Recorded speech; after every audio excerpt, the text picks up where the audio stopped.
Well, thank you very much, Chairman Manchin, because today our committee is going to consider 4 new nominations, and we're going to hold a revote on the nomination of Robert Anderson to serve as the Solicitor for the Department of Interior. I still oppose Mr. Anderson's nomination. The 4 new nominations are Andrew Light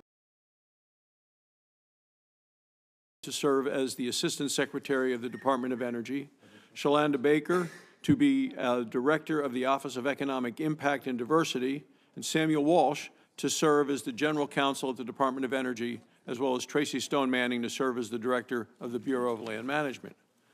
While I don't agree with all of the views Mr. Anderson, Ms. Baker, and Ms. Walsh hold, they have been forthright with our committee, and I believe they are qualified to serve in the positions for which they have been nominated. This is not the case for all the nominations we will consider today. Tracy Stone-Manning collaborated with eco-terrorists. She lied to this committee, and she continues to harbor extremist views most Americans find reprehensible. She is thoroughly disqualified from holding the important position of Director of the Bureau of Land Management. In 1989, while a grad student in Montana, Tracy Stone-Manning collaborated with eco-terrorists who had hammered hundreds of metal spikes into trees in a national forest. This is the kind of spike that these eco-terrorists hammered into trees in our national forest in Idaho. Tree spiking involves hammering a metal rod, such as this one, into a tree trunk, either at its base, where a logger or firefighter might cut into it, or higher up, where it might mangle a mill's saw blade. Shards of broken blades fly through the air, resulting in horrific injuries. Even the Washington Post has labeled tree spiking as eco-terrorism. According to her own court testimony, Tracy Stone-Manning edited, typed, and then anonymously sent a profanity-laced threatening letter to the United States Forest Service on behalf of the eco-terrorists. The letter that she typed and sent was not a warning, as she had claimed, but a threat. It includes lines like, "You bastards go in there anyway, and a lot of people could get hurt." And she also typed, "I would be more than willing to pay you $1 for the sale, but you would have to find me first, and that could be your worst nightmare." Tracy Stone-Manning has said since the incident that she mailed this disturbing, threatening letter to warn people of the danger of the spiked trees. But she didn't go to the authorities. She didn't go to the police. She took extraordinary steps to ensure that she and the tree spikers would not get caught. She mailed the threatening letter to the target of the tree spiking to the U.S. Forest Service. In the following months, she, along with others in her circle, would be investigated for their involvement with the eco-terrorist attack. Local press stories from the time tell us that she was subpoenaed and gave hair, palm, handwriting, and fingerprint samples to investigators. Tracy Stone-Manning is even quoted in the press complaining about how degrading it was to be investigated by the FBI and the U.S. Forest Service. She told the press, "It was degrading." She said, "It changed my awareness of the power of the government."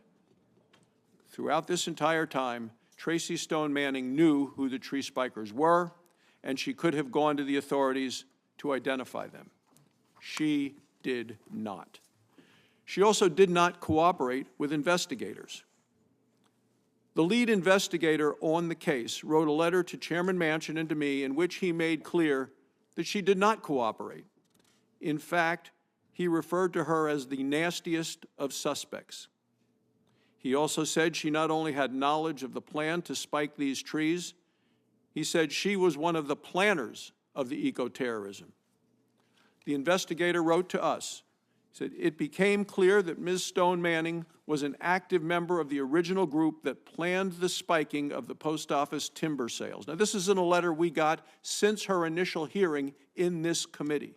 He only came forward after he heard her testimony.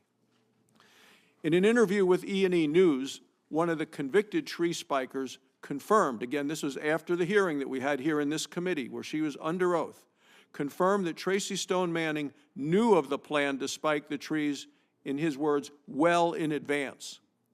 According to the investigator's letter, Mr. Ms. Stone-Manning's lack of cooperation set the investigation back years.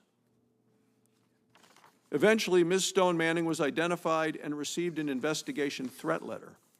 The lead investigator said only after she was caught and her lawyer negotiated an immunity deal did she agree to testify. Tracy Stone-Manning's defenders have tried to spin her testimony as helping to put away the bad guys. The reality is she helped plan the tree spiking.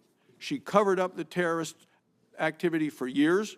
She did not cooperate with the authorities. She did not cooperate with investigators and only testified after she was caught and received immunity. After all this, she lied to our committee about the incident. On a sworn affidavit in her committee questionnaire, a questionnaire that all nominees must fill out, she said it was an alleged tree spiking and that she was not the subject of any investigation. In written questions for the record, I specifically asked her, did you have personal knowledge of, participate in, or in any way directly or indirectly support activities associated with the spiking of trees in any forest during your lifetime? Her response was no. But both the cop and the criminal agree Tracy Stone-Manning is lying. Both the cop and the criminal said that she had knowledge of the plan before the trees were spiked. Over the past 30 years, she has tried to change this fact. In 2013, Tracy Stone-Manning told a Montana State Senate committee that she was approached to send the threatening letter by a, quote, frightening individual. She said, a rather disturbed person that was not a student handed me a letter one day on campus and said, would you mail this letter? But in her own court testimony, she said the individuals who spiked the trees were her friends. She knew the plan. Mr. Chairman, she straight up lied to this committee, to every one of us. She was investigated. She did know the tree spiking plan with spikes like this. These weren't statements that she made in 1989. These were sworn statements made to this committee in 2021. It is our committee's constitutional responsibility to vet senior administration officials, and it is something that has meaning, and we cannot tolerate this.